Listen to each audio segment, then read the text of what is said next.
Hello, and welcome to another meeting of the Lotus Council. So what we have for you today is a janky deck. Yes, I know, it's shocking, but this is an Oathbreaker deck made from that collection that I previously bought and went through. So I'll have the video for that down below. And out of that, I chose Jace, the only Planeswalker that I got, Architect of Thought as my Oathbreaker. So I'll have a picture of the card pop up, but the +1 is pretty good. Basically makes it so whenever a creature an opponent controls attacks you, it gets -1/-0 till end of turn. Deals with those pesky 1/1 drops that are trying to kill your Oathbreaker or you. -2, basically allowing you to get cards into your hand, and the rest go on the bottom. And the -8 is really gross because you can search through that an opponent's library, exile a card, and then cast that card without paying the mana value. So if they've got a really strong thing, this is going to essentially steal it. Now the signature spell, I was going to do it. I mean, it's a beta spell blast. I'm gonna use that. I don't have to shuffle it or anything. I can keep it just all nice and pretty. But basically, blue and X were to counter target spell. X is the cost of target spell, so the converted mana value. And then you pay the tax each time. Mana base, super simple. 25 islands. Pretty straightforward. Let's talk about creatures. So we got a Thakalos Dreamsower, 1/1 with Shadow. And this is nice because when you deal combat damage to a player, you can tap down a creature that player controls, and then it stays tapped as long as this stays tapped. Pretty good value. And then you got Guardian of Tazim.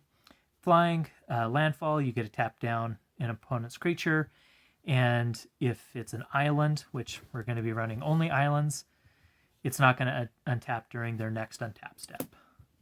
Then we got Soulblade Djinn, where whenever you cast a non-creature spell, creatures you control get +1/+1 till end of turn.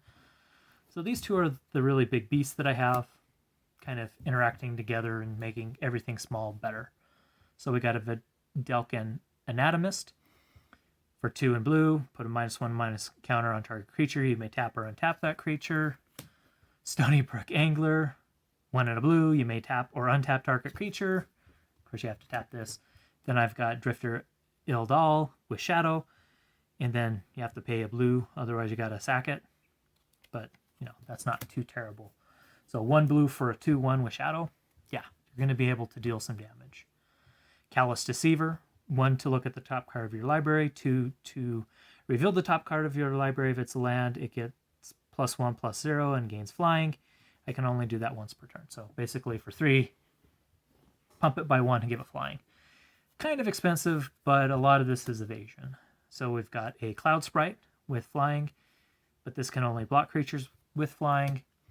We got a Bribery Cohort, gets +1/+1 as long as I control another blue creature, which I should.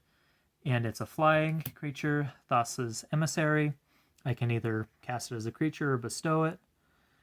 So whenever it deals damage to a player, draw a card, and the bestowed is enchanted creature gets +3/+3. A little bit pricey for a 3/3, but we're playing in blue. Then we got Ink Dissolver.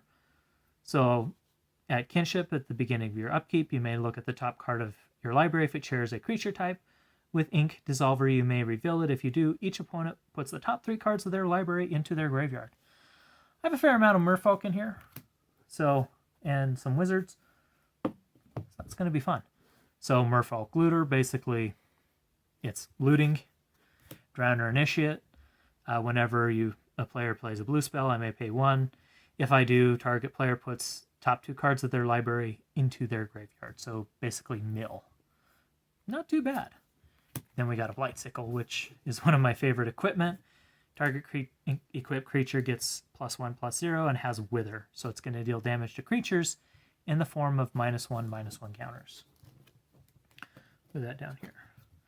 Other utility artifacts, I've got Haunted Plate Mail. Equipped creature gets +4/+4, or I can pay 0. If this is out and until end of turn, it becomes a 4/4 spirit creature that's no longer an equipment. So pretty useful. Seer Sundial, basically landfall whenever a creature enters the battlefield under my control, or whenever I land, not creature, excuse me, I may pay 2 and draw a card. So Shrine of Piercing Vision. Essentially, whenever I'm casting a blue spell or during my upkeep, I can put a charge counter. Then I can tap to sacrifice it to look at the top X cards. And that's the number of shrine counters. And I can put 1 into my hand and the rest on the bottom in any order. So a little bit of draw. There's not a lot of draw. I've got some looting and other effects to draw. So that's helpful. So Shimmering Wings. Enchanted creature has flying, and I can pay a blue to return it to my hand. So if the creature gets killed, I can snag it back. Then we've got Flood. This is one of my favorites. So for a blue, you get an enchantment that pay 2 blue, and you can tap target creature without flying. Unsummon, oldie but a goodie. Reality Ripple, to phase something out and make your opponent stop and think how phasing works. We got Illusionary Gains, basically just very chaotic and janky stealing creatures. So enchant creature, you control enchanted creature, but whenever a creature enters the battlefield under an opponent's control, you attach Illusionary Gains to that creature. So really super janky, stealing stuff, and you don't know what you're going to get. Fleeting Distraction gives a creature -1, -0 on a turn, but you get a draw card.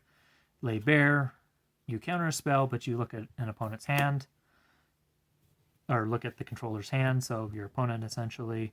Mind Culling, draw 2 cards, and target opponent discards 2 cards. Kind of expensive, but again, going into that kind of millish discard effects.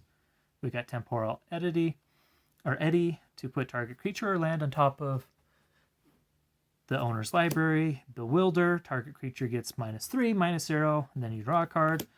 Ophidian Eye, enchant creature. Whenever enchanted creature deals damage to an opponent, draw a card. So flashing this onto one of my creatures with shadow, very useful. Then Twitch, you may tap or untap target artifact, creature, or land and draw a card. Stasis Cell, enchant creature. It doesn't untap during its controller's untap step, and I can pay 3 and a blue to attach it to a creature. So basically moving it around, very useful. Then Paralyzing Grasp, kind of doing similar effect, but you can't move it around. Dance of the Skywise, basically turning target creature into a dragon illusion with base power and toughness 4/4. It'll lose all abilities and gain flying. And then Rune Boggle, countering target spell unless its controller pays 1. And then you draw a card. So I tried to include some card draw in there. It is going to be a super janky deck because it's made out of a very limited pool, but, you know, it might be fun to play. I don't know how well it'll play against, really strong Oathbreaker decks. But against the precons, which you should check out the video for below, it might do well. It might have some fun against those. It's definitely not overpowered. And so I think this is something that I could have fun with just playing. Well, we want to thank you for joining us today. If you're on the lookout for cards, check out our sponsor over at Geekified. Their new website is geekifiediowa.com. And if you're interested in knowing when we're going to have our next video, go ahead and subscribe, hit that bell notification, and join us in our Discord. You should be joining us in our Discord because we do all sorts of fun stuff in there. And that's all we have for today. We want to thank you for joining us, and we really do hope to see you next time. So thank you again, and our meeting is now adjourned. Hope you have a fantastic day.